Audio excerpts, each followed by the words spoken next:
Hello guys, स्वागत करता हूं आप सभी का अपने इस यूट्यूब चैनल पॉलिटेक्निकल क्लासेस पर। तो गाइस, आशा करता हूं आप लोग अच्छे होंगे। तो चलिए देखते हैं आज की इस वीडियो में एनर्जी कंजर्वेशन जो हमारा सब्जेक्ट था फोर्थ सेमेस्टर का, जो कि कॉमन सब्जेक्ट है हर एक ब्रांच में। तो आज हम इसके चैप्टर नंबर 2 को देखने वाले हैं यहाँ पे। तो चैप्टर नंबर 2 का ये लेक्चर 1 हमारा है। और देखिए, हमने चैप्टर नंबर 1 को अच्छे तरीके से कंप्लीट कर लिया है। लगभग हमने उसके लिए 3 लेक्चर बनाया था, तो उसको हमने कंप्लीट कर लिया है और उसकी प्लेलिस्ट भी बना दी है। तो आप जाकर के चैनल की प्लेलिस्ट में चैप्टर नंबर 1 को अच्छे से देख सकते हैं, और पीडीएफ जो है आपको टेलीग्राम पर इसका मिल जाएगा।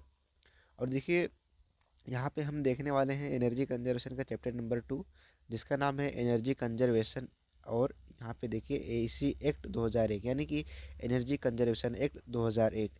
तो ये क्या है, इस चैप्टर में क्या पढ़ना है, ये चीज़ हमने सिलेबस के जो वीडियो हमने बनाए थे इसमें, इस चैप्टर का, इस सब्जेक्ट का जो सिलेबस वीडियो बताया था उसमें मैंने बता दिया था कि जो हमारा एनर्जी कंजर्वेशन और एनर्जी कंजर्वेशन एक्ट 2001 जो चैप्टर है, इसमें क्या पढ़ना है। तो देखिए, इसमें आप एनर्जी कंजर्वेशन के बारे में पढ़ेंगे कि किस प्रकार से एनर्जी को हम बचा सकते हैं, किस प्रकार से एनर्जी को हम सेव कर सकते हैं, और अपने पर्यावरण को किस प्रकार से बचा सकते हैं, सेव कर सकते हैं एनर्जी से। तो यहाँ पे हमने ये चीज़ें बताया था कुछ इस प्रकार से। और ये जो एनर्जी कंजर्वेशन एक्ट जो हमारा है, यानी कि जो भारत सरकार ने क्या किया है, जो नियम बना रखे हैं ऊर्जा संरक्षण के, वो चीज़ क्या है, वो सारी चीज़ हम इस चैप्टर नंबर 2 में अच्छे से देखने वाले हैं। और आपको बताते चले कि यदि आपने अभी तक चैनल को सब्सक्राइब नहीं किया है, सब्सक्राइब कर लें और बेल आइकन को प्रेस कर दें, ताकि जो भी वीडियोज़ या फिर जो भी अपडेट आपके एग्ज़ाम से रिलेटेड हम चैनल पर डालें तो आपसे मिस ना होने पाए। तो देखिए, चलिए शुरू करते हैं वीडियोज़ को। तो देखिए, लेक्चर हमारा एनर्जी कंजर्वेशन से है। तो देखिए, इसमें क्या पढ़ना हमें चैप्टर नंबर 2 में कि इन एनर्जी मैनेजमेंट। तो देखिए, एनर्जी मैनेजमेंट यानी कि ऊर्जा प्रबंधन क्या होता है, कैसे होता है। तो आपको बता दें कि किसी भी चीज़ का हमें प्रबंधन करना होता है, तो उससे मतलब ये होता है कि हमें उस चीज़ को किस प्रकार से बचाना है। जैसे हम यहाँ पे बात कर रहे हैं कि एनर्जी मैनेजमेंट की, एनर्जी को किस प्रकार से हमें मैनेजमेंट करना चाहिए। तो अगर हम सीधी सादी भाषा में बोलें तो मैनेजमेंट का मतलब ये हुआ कि किस प्रकार से हमें उसका मैनेज करना चाहिए, किस प्रकार से हमें उसकी बचत करनी चाहिए। तो वही हमारा एनर्जी मैनेजमेंट है। और अगर हम शब्दावली के रूप में बात करें, देखिए कि एनर्जी मैनेजमेंट का अर्थ है कि ऊर्जा का अधिक प्रभावी ढंग से उपयोग करना।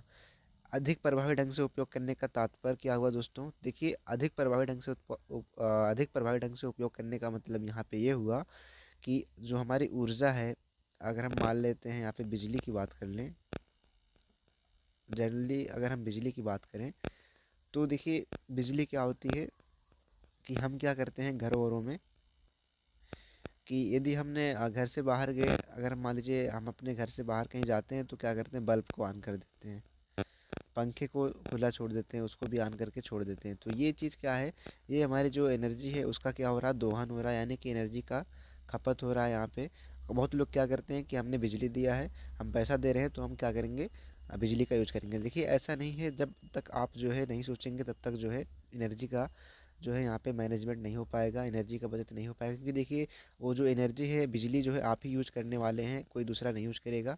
तो आपकी आने वाली पीढ़ी भी इसी चीज़ को यूज करने वाली है। तो आपको सोचना पड़ेगा कि इस प्रकार से हमें एनर्जी का हमें मैनेजमेंट करना है।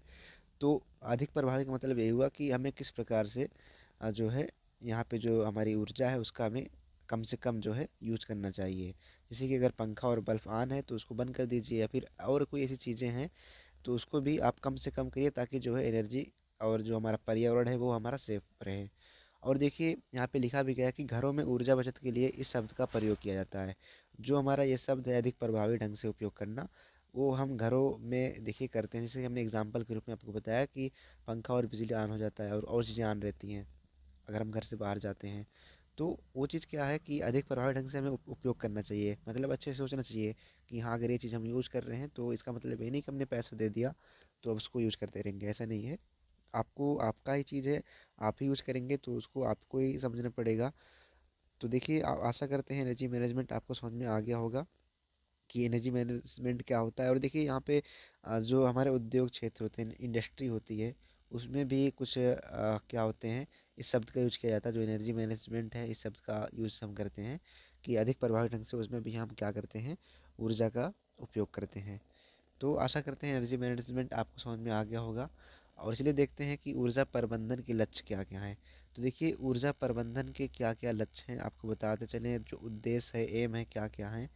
तो देखिए ऊर्जा प्रबंधन के यहाँ पे हमने कुछ टॉपिक वाइज लिखे हैं को। तो यहाँ हमने पॉइंट 1 लिखा है कि उत्पादन एवं गुणवत्ता में किसी प्रकार का बिना परिवर्तन किए हुए ऊर्जा का बचाव करना।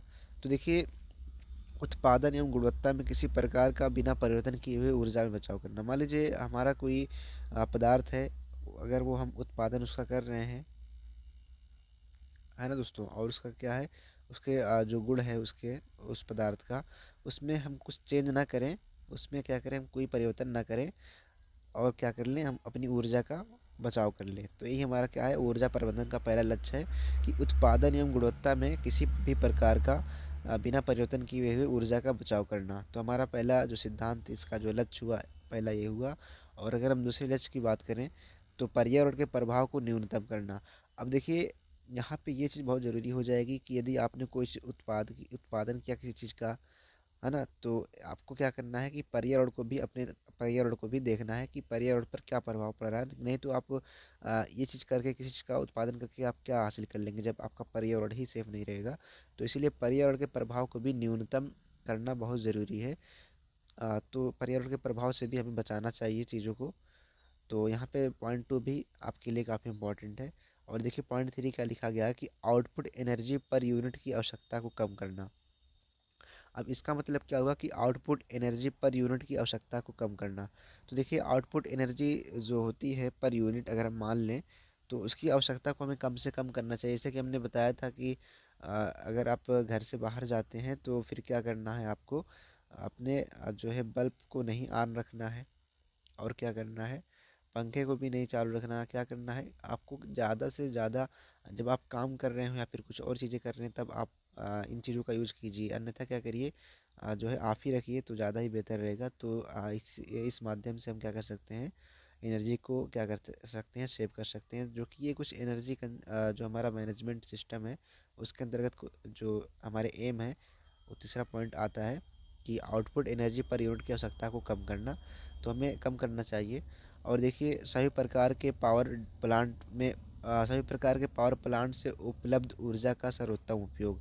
तो देखिए सभी प्रकार के पावर प्लांट से हमें ऊर्जा का उपयोग करना चाहिए। ये नहीं कि हम क्या कर रहे हैं कि अगर हमें जो है बिजली मिल रही है किसी भी पावर प्लांट से, थर्मल से मिल रही है, तो हम उसी का यूज कर रहे हैं। हमें क्या करना चाहिए, सभी प्रकार के पावर प्लांट यूज करना चाहिए। आप क्या करिए, सौर ऊर्जा भी लगा लीजिए, उसका भी यूज करिए। तो इससे भी हमारी जो, अगर हम मान लेते हैं कि सौर ऊर्जा लगाते हैं हम, तो सूर्य से ऊर्जा प्राप्त होगी हमें। तो इसका जो ऊर्जा हम यहाँ से यूज करेंगे, जो ऊर्जा सौर ऊर्जा से हम यूज करेंगे, वो थर्मल वाली ऊर्जा को क्या करेगी, सेव करके रखेगी। तो इससे क्या होगा कि ये जो थर्मल वाली एनर्जी है उसको हम सेव कर सकते हैं। तो यही कहने का मतलब यहाँ पे यही है कि कई प्रकार के पावर प्लांट से उपलब्ध ऊर्जा का सर्वोत्तम उपयोग करना। तो ये हमारा 4 पॉइंट हो गया। और अगर हम यहाँ पे 5 पॉइंट की बात करें, 5वें नंबर पॉइंट की, तो मांग की आवश्यकता, लघु, मध्यम और लंबी अवधि की योजना को स्थापित करना। तो मांग की आवश्यकता अनुसार जो हमारा उपभोक्ता होगा उसकी मांग की आवश्यकता के अनुसार लघु, मध्यम और लंबी अवधि की योजना को स्थापित करना भी हमारा क्या है, एनर्जी मैनेजमेंट एम में आता है। तो ये भी हमारा 5 पॉइंट हो गया। तो आशा करते हैं हमारा जो ये ऊर्जा प्रबंधन के लक्ष्य थे आपको समझ में आए होंगे पाँचों। और देखिए हम बात करते हैं यहाँ पे जो हमारा अगला पॉइंट है कि ऊर्जा नीति एवं उद्देश्य। देखिए ऊर्जा नीति एवं उद्देश्य क्या चीज़ है, एनर्जी पॉलिसी एंड ऑब्जेक्टिव्स। तो एनर्जी पॉलिसी एंड ऑब्जेक्टिव क्या चीज़ है कि ऊर्जा नीति सफल ऊर्जा प्रबंधन को आधार प्रदान करती है। तो देखिए जो ऊर्जा नीति होती है, यानी कि एनर्जी पॉलिसी होती है, क्या होती है कि ये सफल ऊर्जा प्रबंधन को क्या करती है, आधार प्रदान करती है। और देखिए ऊर्जा नीति प्रबंधकों के लिए मार्गदर्शक का कार्य करती है। तो देखिए जो भी जो एनर्जी पॉलिसी जो भी बनाते हैं, तो अगर हम बात कर लें एनर्जी कंजर्वेशन की, तो देखिए इसकी एक अलग ही क्या करते हैं, यहाँ पे अलग ही ऑफिस होती है। तो उसमें ऑफिसर होते हैं, तो जो भी प्रबंधक होते हैं उसके, तो उनको भी अगर कोई पॉलिसी बनाई जाती है, आपको पता है कोई पॉलिसी अगर बनाई जाती है तो पॉलिसी का मतलब ये होता है कि अगर हमने कोई पॉलिसी बनाई किसी चीज़ के लिए तो उस चीज़ को हमें किस प्रकार से यूज करना है, कैसे क्या हमें फ़ायदा मिलने वाला है, वही चीज़ उसमें बताया जाता है। सारे नियम लिखे रहते हैं। तो उसी प्रकार से ऊर्जा नीति मतलब एनर्जी से रिलेटेड जो भी पॉलिसी बनाई गई है वही चीज़ यहाँ पे बताया गया है कि जो प्रबंधक होंगे उनको भी मार्गदर्शक की तरह क्या करती है पॉलिसी जो है कार्य करती है, और क्या करती है ऊर्जा प्रबंधन के लिए भी एक प्रकार से आधार प्रदान करती है। तो ये हमारी ऊर्जा नीति हुई यानी कि एनर्जी पॉलिसी हुई कुछ। और उद्देश्य क्या क्या इसके हैं एनर्जी पॉलिसी के, तो देखिए ऊर्जा नीति के प्रमुख उद्देश्य निम्नलिखित हैं। अब पहले पॉइंट की अगर हम बात करें कि सभी योजनाओं और लक्ष्यों को सूत्रित करना, मतलब जितने प्रकार की योजना है और जितने प्रकार के हमारे लक्ष्य हैं उसको क्या करना है, एकत्रित करना है इसका काम। दूसरा काम क्या है कि सभी कर्मचारियों की भागीदारी पूरे समय बनाए रखने के लिए छोटे समूह को क्रियाशील करना। तो मतलब जितने भी कर्मचारी कार्य करने वाले हैं उनकी भागीदारी को पूरे समय में अगर हमें बनाए रखना है तो छोटे समूह को क्रियाशील भी हमें करना पड़ेगा। तो यहाँ पे दूसरा नंबर ये हो गया उसके उद्देश्य के। और अगर हम बात करें यहाँ पे तीसरे नंबर की कि सभी योजनाओं को उपयोग करने की क्षमता को बढ़ाना, तो देखिए सभी योजनाओं को हमें उपयोग करना पड़ेगा, तभी जो है हमारी एनर्जी सेफ हो पाएगी। तो इसका एक तीसरा उद्देश्य हमारा है। और देखिए जो 4 पॉइंट है कि फैक्ट्री की योजना व्यवस्थित करना, तो देखिए अब फैक्ट्री की भी योजना कुछ ना कुछ बनानी पड़ेगी। ऐसा तो नहीं है कि फैक्ट्री अगर हमें लगाना है तो गाँव में लगा दीजिए, किसी आबादी वाले क्षेत्र में लगा दीजिए, तो ऐसा तो कुछ है नहीं। हर चीज़ के लिए कुछ ना कुछ पॉलिसी बनाई जाती है कि आप इतने अंडर में नहीं कर सकते हैं। कुछ अगर गांव है और कुछ है तो उससे कुछ दूर पर आप जो है फैक्ट्री या फिर और कुछ लगा सकते हैं। तो ऐसी सब पॉलिसी जो है उसी से रिलेटेड यहाँ पे है कि ऊर्जा नीति के जो प्रमुख उद्देश्य थे, यहाँ पे 4 जो पॉइंट थे आपको समझ में आ गए होंगे। तो आशा करता हूँ ये वीडियो आपको अच्छी लगी होगी। तो बाकी मिलते हैं आपसे अगले लेक्चर में अगले टॉपिक के साथ। अगर वीडियो अच्छी लगी तो वीडियो को लाइक कर दें, और दोस्तों में क्या करना है चैनल को शेयर भी कर देना है और सब्सक्राइब भी करवा लें ताकि उनको भी जो है इस वीडियो का फ़ायदा मिल सके। बाकी टेलीग्राम ज्वाइन कर लीजिए, वहाँ से आपको इसका पीडीएफ मिल जाएगा और बाकी जो सारी जानकारी रहती है एग्ज़ाम से रिलेटेड वो भी मिल जाएगी। बाकी मिलते हैं आपसे अगली वीडियो में, तब तक के लिए बाय बाय, टेक केयर।